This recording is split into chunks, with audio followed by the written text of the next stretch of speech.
So, what you're about to watch is the second part of the talk with Dr. Caes, where we finish off from the first episode. We kind of take on and talk about how children learn about pain and also the context of caregivers and the support children get when they are hurt, and how that can be applied, how tricky it can sometimes be to perceive, we perceive pain, but then how we deal with it is a little bit more complicated. And in terms of we learn from others how we understand pain and what to do about it. So I hope you find it interesting. And All right. So hello, Dr. Lynn, once again. I welcome you to the second episode of our podcast. Thank you for being here. Thanks for having me. It was exciting last time, so I'm happy to do a quick follow-up on this. Yep. And I was thinking that it would be a shame if we didn't kind of get to follow up with the children and how they learn about pain, just because I find it very relevant and with children, and also as we kind of grow older, these things kind of stay probably very similar, and to see how we might have learned to how it applies to today, I think that's very interesting. And I don't think we often think about that, because pain is like so natural, and it just kind of, we all have it, we all feel it, but the way we it probably differs from person to another. So yeah, very interesting to see, especially with your interest in this topic. So let's dive into it. So how could we begin with pain? So considering that it is very biological, innate reaction that we have to protect ourselves, right? We feel pain, tells us stay away, there's danger. Could we maybe interpret it like this? What would you add to what pain is, basically? I think that is actually a very good description to what pain is, especially we're thinking about the kind of frequent pain experience that we all have, like not frequent potentially, but kind of everyone experiences pain. And when you think about pain, it's typically thinking about acute pain. You put your hand on a hot stove and you pull it away because it's hurting. That's a very good sign. That's a very good sign of pain, in the sense that it is causing alarm bells that we should not be doing this behavior, and it's learning us what is a threatening situation and what is a safe situation. So yeah, I think in that sense we do think a lot in the context of pain about it's for us a good signal to alarm us to what can we do, what should we not be doing. If we're, for example, into running or cycling and we overdo it, then it's also our muscles will hurt, and it'll be a sign of, okay, maybe next time I should take it a little bit easier. So yes, it is a good signal for preventing us to cause harm to our bodies.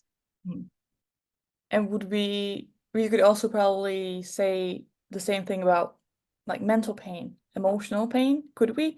Like if you're in a relationship, for example, and we get into an argument about something, or something happens to us, maybe a person, cheats on us with somebody else, then the next time this happens, it causes pain, right? Emotional pain. We cry or we're upset about it.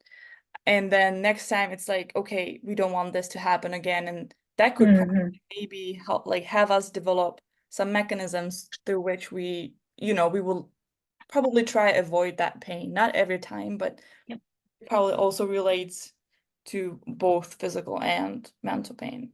Could we say that? Yeah. No, definitely. And I think in the context of emotional pain, it might just be a little bit more complex, that we have to go dig into what is the emotion related to, like what's the emotional response, what's the situation we are responding to, and why this particular emotion, how does it exactly make us feel, what's the trigger, what's the cause, how can we appropriately deal with that. But yes, I think in a similar vein, it can be looked at of, well, if this is causing me sadness, then I should avoid these kind of situations. So yeah, exactly. Okay, so if we take that, this is us being very aware of what like kind of pain is, and what are the different ways we can feel these like negative emotions connected with either physical stimulus or something that happens inside mentally. So if we kind of do back to childhood, how do we then learn about pain? How do we, in terms of maybe the context of caregivers, whether it be parents or friends? Mhm. That is a very good question, and I don't think we've got the full answer yet.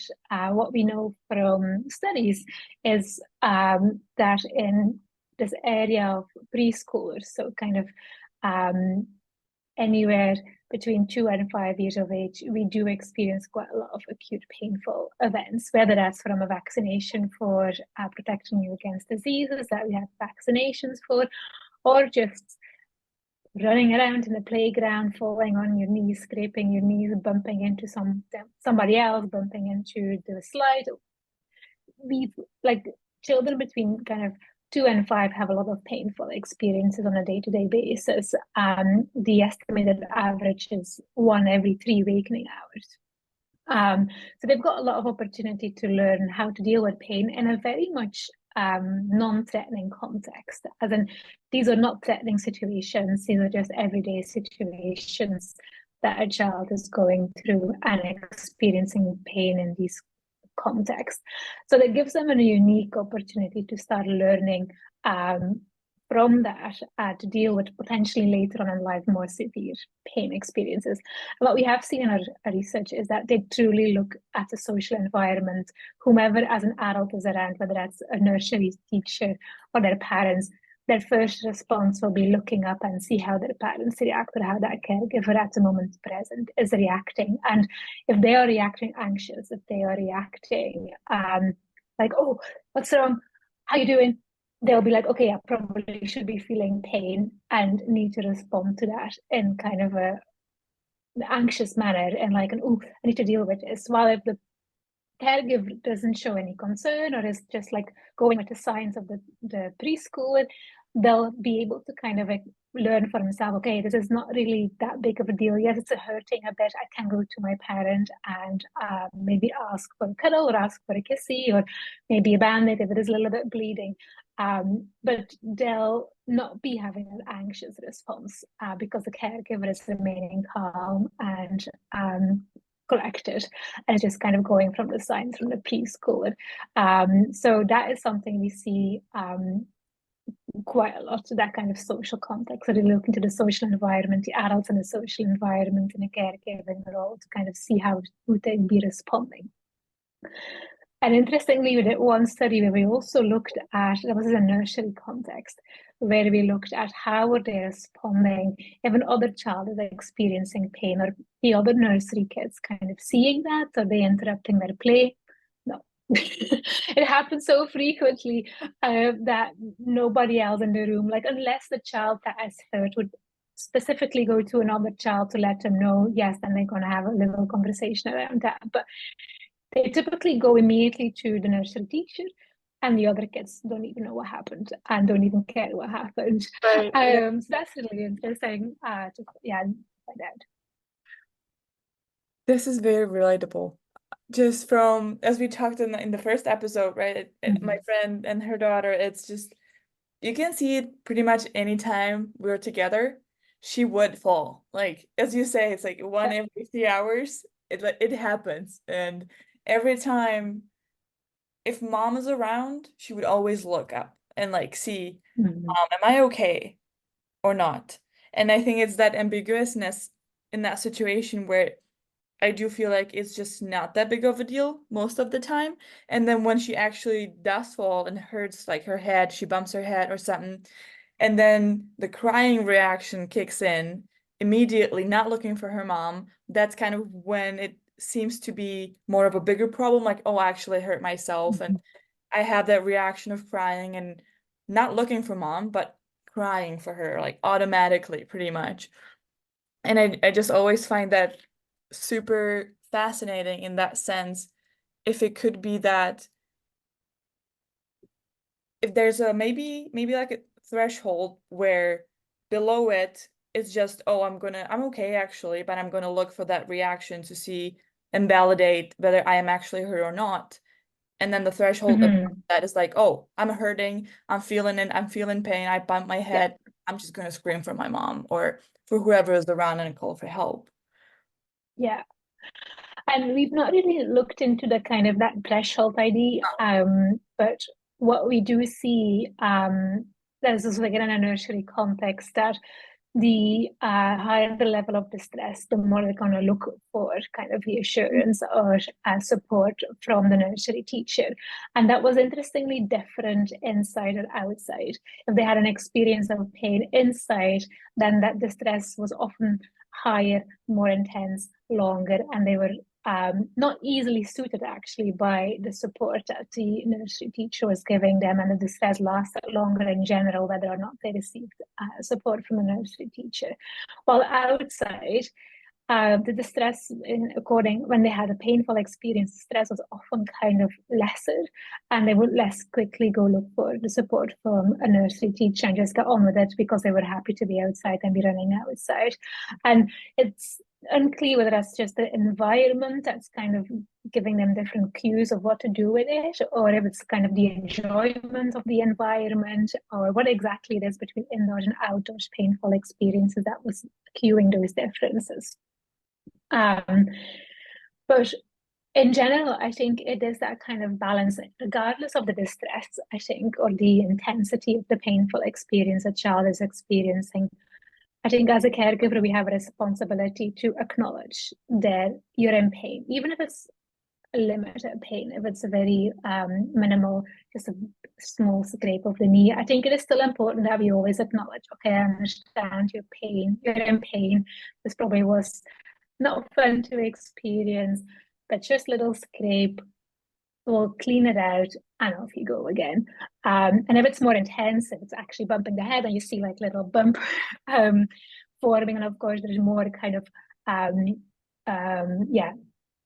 support warranted potentially, and exploring whether or not there's further medical attention needed. But I think a key aspect of it is that we first of all acknowledge, yes, you had a painful experience, we understand this is hurting, and then offering appropriate coping strategies associated with that, so that they learn to deal with, okay, if I hurt myself, people believe me. I think that's an important one. And now I have learned a proper coping strategy, whether that's taking a deep breath, thinking of something else, having a quick joke about something, to kind of keep the attention away from the pain, or say, well, it's all fine now, go and play again and distract yourself. So I think learning these kind of appropriate coping strategies, even in very minimal painful situations, I think is very helpful for children to learn to deal with pain experiences. I think it probably, I'm not a mom, but from that perspective of having watched a 2-year-old girl of 2 years, it feels like it's also very hard as somebody that the child kind of looks up to in these times for the adult to I guess create that sense of I acknowledge that something has happened, that you might be hurt, but also not foster that kind of a fake pain where the child knows that if they're hurt, they will get the attention and they will kind of use that to their advantage. I'm not blaming the child, but I know that kind of there's a phase where maybe like elementary school, like I don't want to go to PE, so I'm gonna tell my mom that my tummy hurts, and then she's gonna write me a note so that I don't have to. It just feels very tricky to see where you are attentive enough, but to communicate with the child that we understand that we might be in pain, but not to use that also later on as a way to get things or attention as well. And on the other hand, if my pain wouldn't be acknowledged as a child or would be like, oh, you're fine, that's no problem, then I could also see like later on in life, you could overlook potential red flags in terms of pain, which could be symptoms of something more serious. Yeah, exactly. Yeah. It's a very fine balance. And I think a few things on that is you have attention in the sense of you can give a child attention for the pain by saying, oh, you don't have to do your chores now, you don't have to go to school, just sit in front of the sofa and watch television for a bit or watch your iPad. that is not learning the child how to deal with her pain. The other level of attention is kind of acknowledging them. Yes, you are in pain. I understand that.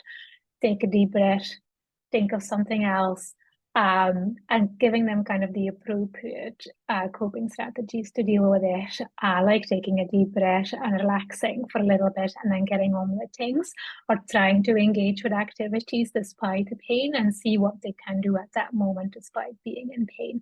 And I think that is kind of, it's not always easy because we automatically engage in that other level of attention of, oh, just we'll take over your chores and you just lie in the sofa and do nothing. But we know from research that's also not appropriate, and it's more appropriate to have that balance between, yes, take a step back, relax a bit, take a deep breath, but then try and engage in the activities you were planning. Try to do your chores, try to go to school. And if you go to school but it gets worse, you can always call back, and I'll come and pick you up. So I think it's, yeah, but still a very fine balance, and I think it could still well lead to, or we could still have a situation where children say, oh, I don't want to do PE, I'll say I have a stomach pain. And I think at that point it's kind of exploring and being very open with a child of like, why are you asking me to write a note that you have stomach pain? Do you truly have stomach pain? And again, acknowledging that they might well have stomach pain and believing them, but also trying to further understand the reason behind the stomach pain. As we also know that if they are stressed, while they're not wanting to engage in PE, there will probably be a reason. They might just hate it, but they might also just feel kind of judged during PE by their peers and just have that anxiety. And for kids, we also know that these levels of anxiety, stress can actually turn into physical pain experience like abdominal pain, because I don't know how to deal with the stress, the anxiety, and how to properly cope with those. So they might well have stomach ache despite being the main thing, being I just don't want to do PE because I'm anxious about doing PE and being judged by my peers. I'm not so good at PE. So I think it's about having these open conversations at their level, of course. I mean, there's a different level to engage a conversation with a 6-year-old compared to a 15-year-old. And I think if you can establish that open communication with your child, you'll be able to understand why they're asking for it, and you can still acknowledge it, and you can still say like, look, try PE, but I understand that you're anxious for a PE and you might have a stomach ache, but try and engage, and I'll write a letter to the teacher to say that you're not feeling your best self today, that you'll try and do it, but if you aren't, if you continue feeling unwell, if you could just stand aside for a little bit and then go again if you feel better. So yeah, I think it's an open conversation always, and kind of trying to understand where it's coming from and what's going on. Yeah, you explained my question, because as you were talking about this, I was like, how do you deal with that situation when you do have a child? You also have to work, but then there's this anxiety and whatever, if whether there is pain or not, and whether it's actually based on physical pain, maybe caused by bad food or by the anxiety from the actual PE. In a long-term solution to this is probably then just communication with the child and seeing, okay, what's going on. And then as a parent, I can see how that can be quite hard also, because the parent is not actually there during that time. So they don't really know what's going on, what might be causing it.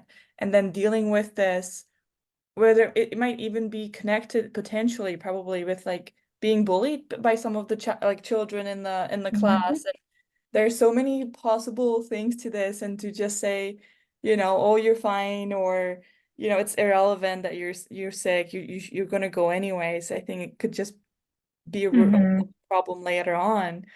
And as simple as a tummy ache could actually be connected to way more than just the tummy ache itself. That's, yeah, complex. And I think It is very complex, and I think in that context, it's really important, like what you said earlier, that we acknowledge and always make sure that the child knows that we believe them, what they say, because it will otherwise lead to this kind of, oh, people don't believe me anyway. Why would I share my concerns? Why would I share my symptoms? Later on, as an adult, that is then with healthcare providers and having that kind of a potentially, I wouldn't say a hostile relationship, but like an interesting relationship that, oh, they won't believe me anyway. And we do see that in a lot of young people, adults with chronic pain, that they have a hard time trusting healthcare providers because they often don't feel believed that they have pain and that they have pain for such an extended time. So I feel if we can, from early on in childhood, always let them believe, like let them know that we believe them, that we trust that they're speaking the truth, but that we want to try and understand where it's coming from, what is really going on. And yes, we're not there in a school situation all the time. We can't always be there. That's why we also need to teach them the coping strategies to deal with that if they're on their own.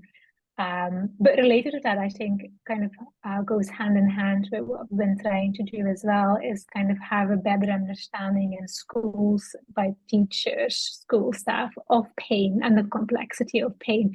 They don't get any training on that in their teaching curriculum. Well, they have constantly children in their class which either have acute pain, headaches, some might have chronic pain conditions. And they feel very, like when we have spoken to teachers in the interview settings, they feel very unequipped of how to deal with a child's pain experiences in the classroom, and they're not entirely sure exactly what to do with it. So we're kind of advocating for more education around the complexity of both acute and chronic pain in a teacher's curriculum. But also, what my ideal would be, this is still very, very far off, but ideally, if I kind of have like at the end of my career, something changed, teaching, like having pain coping strategies as part of a student's curriculum in primary school, secondary school, I think would be brilliant, because every child could benefit from learning how to deal with pain, whether it's a deep breathing, relaxation, a meditation, seeing the relationship between how you feel and how you think. Is just, that would just be fantastic. I think every child could benefit from that. And now it's something that we teach children once they come to clinic with a chronic pain problem. But I feel like if we could have this just as a regular education material in standard school settings, I think we could avoid quite a few problems that we see in chronic pain clinics and set children up for success and successfully dealing with pain experiences. That being said, the curriculum for students is packed already, and it's like trying to squeeze it in there somewhere. But the teachers we've spoken to in an interview studies were quite open to that, but let's see that it's hard to kind of convince the people who decide on the curriculums to kind of put it in. But yeah, I think that's kind of my ideal situation. Yeah, and it sounds essential to have that training for teachers, and maybe even to have workshops for parents and such, just because it is children that look up to older people, like for that guidance. And if that person doesn't have it, like what are they left with? Like a pain stimulus, some type of experience of that pain. It's like, what do I do with this? Somebody help me. And if whether the parent or the caregiver or the teacher or anybody, the grown up, doesn't have that to be like, okay, let's see what could help, and they don't really necessarily have that, or that way of communicating back to them, or, oh, it's irrelevant, or maybe on the other way around, oh, they become super anxious, like that grown-ups, like, oh, you're in pain, let's call an ambulance, for a little like cut or something, if I'm exaggerating a little bit. I can see how that can be really not good in that sense. And tied with that, maybe if also could ask a question. So when you have the caregiver that they themselves were brought up understanding pain, not, let's say, in the optimal way, they were not acknowledged they're in pain, or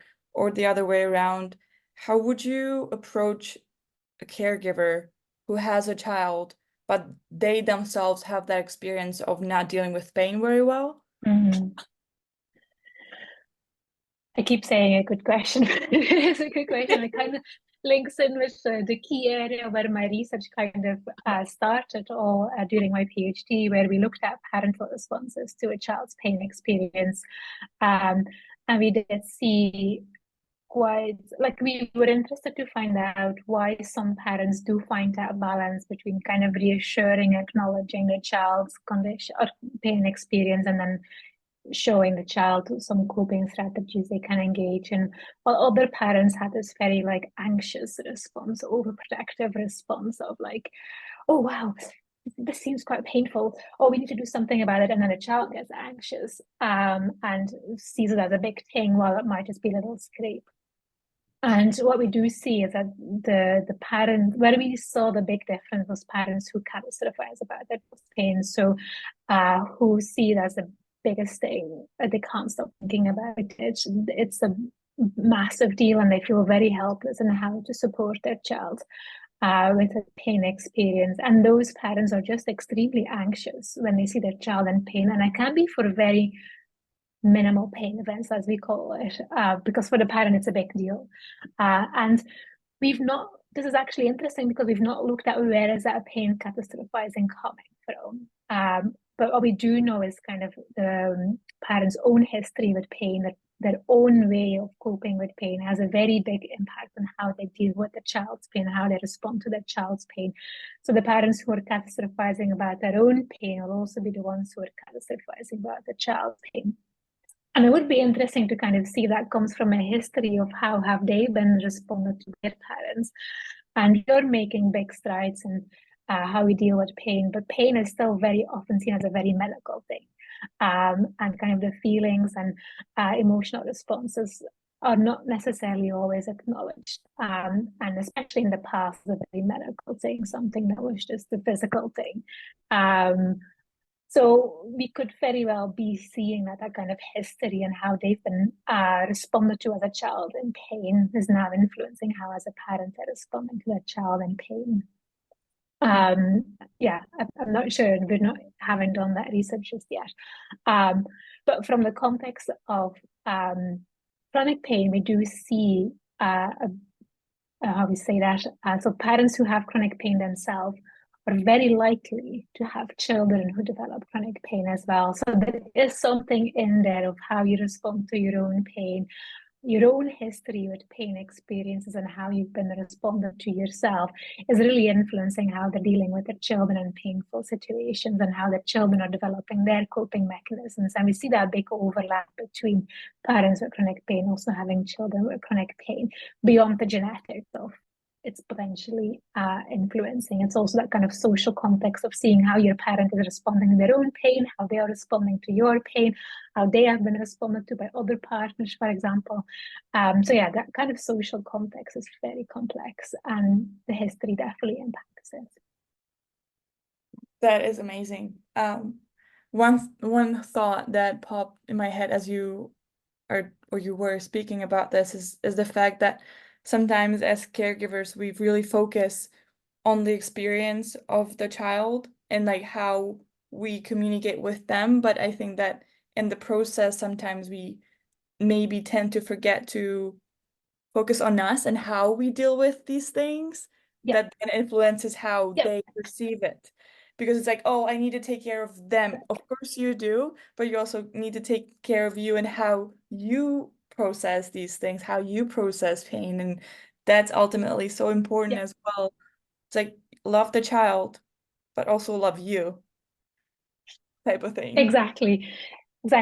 And based upon the evidence from my PhD, we did kind of advocate for if a parent is faced with their child in pain, they also need to have the appropriate coping strategies to deal with their own distress in that situation and their own anxiety, especially in the context of chronic pain.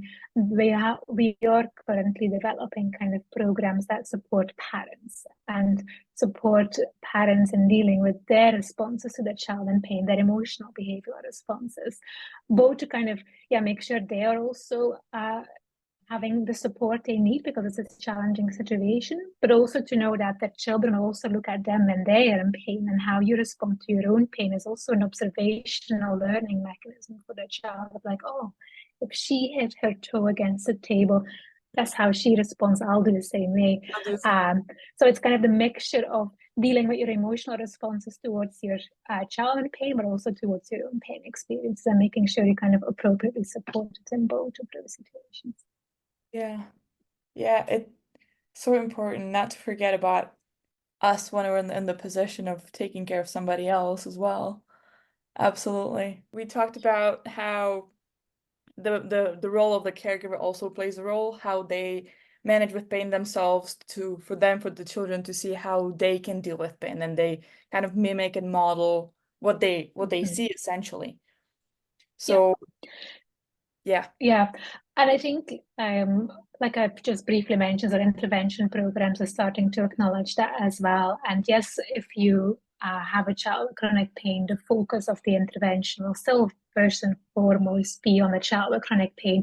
But more and more interventions are starting to acknowledge that parents also need support, and either will provide support as kind of from a family perspective together with a child with chronic pain. But some interventions have been developed truly focusing on that kind of parent well-being and making sure the parent has the proper emotional support, and might potentially also need support for their own responses to their own pain experiences.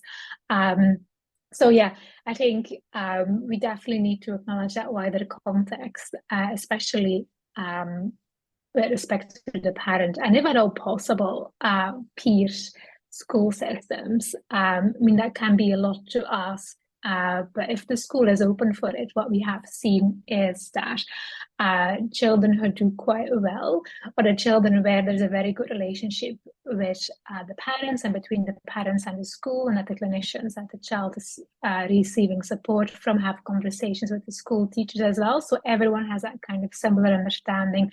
But is also providing opportunities. Teachers could be feeling quite stressed if they have a child with chronic pain in their classroom and they're not really sure how to deal with that or how to cope with that. I can imagine that's quite a stressful situation. So having that kind of strong relationship with the clinical team, the parents, can also provide that support for the school teachers, because children are a lot of the time in school during their waking hours.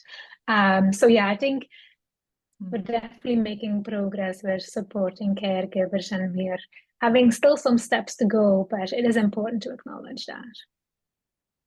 I think you just very beautifully looked at how important it is on both the individual level, like even in terms of introspection, and then how that affects the caregiver and the child, but also how that ties in with the whole community of school and teachers, and how connected everybody is all together, but it all starts like down here with you in that relationship, how that then builds up to how teachers kind of help you or not, and whether they feel like, comfortable dealing with a person that, may have chronic pain. And if they don't, then they become stressed, which then might affect the whole approach to their teaching, which then affect how the students, receive the teaching. And it's just so much that's in there, it feels like, and to encompass and include in helping people understand how to deal with these things, and something very natural, but it doesn't always come naturally as to how we deal with it, it feels like. Yeah. No. And exactly, and especially in the context of chronic pain, because our natural responses towards acute pain often lead to it's over the pain after a couple of minutes. The pain doesn't return, and it's effective. We're being rewarded for effective behavior. But in the context of chronic pain, the same techniques we use for acute pain are often not appropriate or not effective or not helping.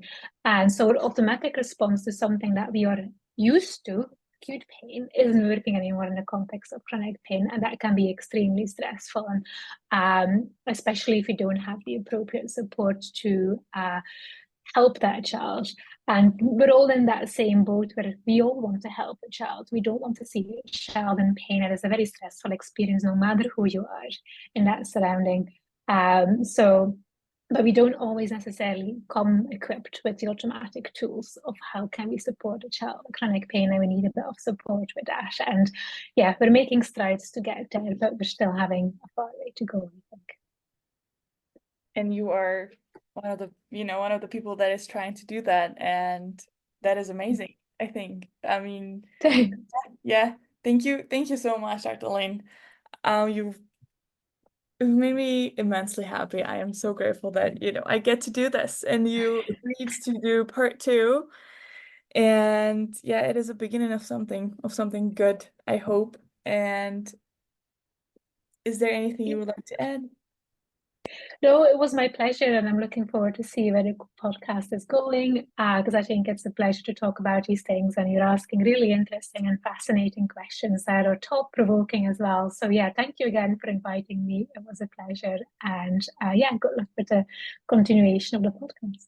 Thank you so much, and hopefully maybe next time, sometime. Sounds good. Thank you. Thanks. Okay, so just as a note for the ending, so many things actually went wrong recording this second part, this shorter part. Everything that could have gone wrong went wrong. And so bear with me. I'm not happy about it, but it happened.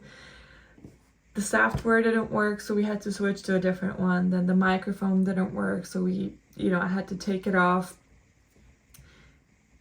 It was all wrong except for the content, I believe. So yeah, sadly, I did hope it was gonna go better than the first one even, and it went completely off the track with technology. Today was not the day, where it decided to cooperate with me at all, and I am very sorry about that, but it is what it is. I will, hopefully it will get better next time, but for now, I do hope you enjoyed the content, and apologies for the troubles. I appreciate that Dr. Lin took the time to do this with me, to continue, and despite the problems that kind of popped up along the way. And yeah, I still hope it brings you at least some type of really enjoyable content. Yeah. I feel like I messed up. I don't like it. But the only way is up. Oh. All right. Until next time.